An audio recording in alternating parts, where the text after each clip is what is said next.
Hi viewers, welcome to சின்னக்கா சமையல். இன்றைக்கி chicken gravy தயிர் போட்டு செஞ்சுருக்கேன் பாருங்கள். இதை செய்யறதுக்கு முதல்ல பார்த்திங்கனாக்கா நம்ம சிக்கனை வேக வச்சு எடுத்துக்கிறோம். அதுக்கு நான் என்ன பண்ணுறேன், சிக்கனை அந்த பீஸை நல்லா அலம்பி மஞ்சத்தூள் போட்டு அலம்பி எடுத்தாச்சு. குக்கரில் ட்ரையாக தண்ணி இல்லாமல் எடுத்து போட்டிருக்கேன். இப்போ இதில் நமக்கு தேவையான அளவுக்கு அதனுடைய மசாலாக்கள் கலக்கிடுறோம். மஞ்சத்தூள், தனியாத்தூள், சிக்கன் மசாலா, மல்லித்தூள் ஒரு 2 ஸ்பூன் கூடுதலாக போடுவோம். ஏன்னா நமக்கு கிரேவி வேறு எந்த மசாலும் கிடையாது.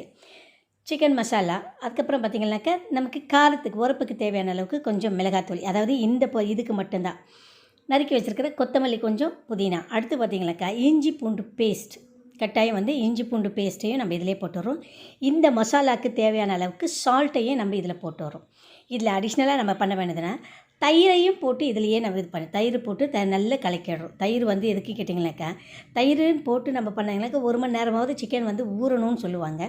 இந்த ஊற வைக்க முடியாததுனால தான் நம்ம குக்கரில் போட்டுடுறோம். தயிர், வெறுமிளகாத்தூள் இதெல்லாம் போட்டு நல்ல உரப்பாக இருக்க, நல்ல டேஸ்டியாகவும் புளிப்பாகவும் சூப்பராக இருக்கும். இதை நல்லா ஊறணும். 1 மணி நேரம் ஊறணுன்றதுக்காக வேண்டி நம்ம குக்கரில் போய் 2 விசில் வர்ற வரைக்கும் நம்ம விட்டோம்னாக்கா நம்ம அந்த புளிப்புத்தன்மை நல்ல புளிப்புத்தன்மை, உப்பு, காரம் எல்லாமே நல்லா ஊறி இருக்கும்.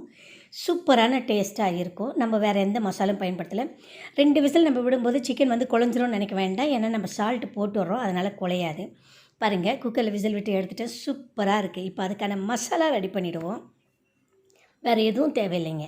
சூப்பராக சிக்கன் கொஞ்சம் புளிப்பாக இருக்கும், அவ்வளோதான். சூப்பராக இருக்கும். ஆனால் சாப்பிட்டு பாருங்கள். வெங்காயம் நீல வாக்கில் வணக்கிட்டேன், அரைஞ்சி வணக்கியாச்சு. மஞ்சத்தூளும் போட்டு நல்லா வணக்கிடுவோம். கருவேப்பிலை, இஞ்சி பூண்டு தேவையாக இருந்தாக்க கட்டாயம் இதுலேயும் இஞ்சி பூண்டு, ஏன்னா மசாலாவிலையும் இஞ்சி பூண்டு தேவை இல்லையா, அதனால் ஒரு 2 தக்காளி தான் எடுத்துட்டுருக்கேன். தக்காளியும் போட்டு நல்லா அந்த தக்காளியோட பச்சை வாசன்றதை விட தக்காளியோட அந்த ஈரப்பதம் நமக்கு ட்ரை ஆகணும். நல்லா ட்ரை ஆகிட்டு அந்த ஒரு மாதிரி திக்காக கெட்டி தன்மைக்கு வர்ற வரைக்கும் நம்ம அப்படியே விடுவோம். நல்லா திக்காக வரட்டும். அந்த நேரத்தில் பார்த்திங்கனாக்கா நம்ம ஏற்கனவே வேக வச்சு எடுத்து வச்சுருக்கிறோம் இல்லையா சிக்கன், அதை போட்டுக்கலாம். பச்சை மிளகாய் கூட நான் லேசாக கீறி அந்த வாசத்துக்காக, அது ஒரு வித்தியாசமான டேஸ்ட்டு, நல்ல ஒரு வாசம் கொடுக்கும். அதுக்காக தான் பச்சை மிளகாய் போட்டிருக்கேன். இஞ்சி பூண்டு பேஸ்ட்டு இப்போ அதில் போட்டிருக்கிறது எல்லாமே இதில் கொஞ்சம் சில்லி பவுடரையும் சிக்கன் மசாலாவையும் போட்டேன். நல்லா ட்ரை ஆனதுக்கப்புறமா பாருங்கள், குக்கரில் நம்ம ஏற்கனவே வேக வச்சு எடுத்து வச்சுருந்த இதுவை ஊற்றியாச்சு. இதை ஒரு 5 நிமிஷம் நல்லா கொதிக்க விடுவோம். அந்த இருக்கிற இன்னும் கொஞ்சம் நீர் டைட், அதாவது ரொம்ப ஒரு கெட்டித்தன்மைக்கு வர்ற வரைக்கும் விடுவோம். இப்போ பாருங்கள், அருமையான ஒரு சிக்கன் கிரேவி ரெடி ஆகிடுச்சு. இதில் நான் எலுமிச்சம்பழம் பிழிஞ்சு விடலான்ருக்கேன், சின்னதாக தான்.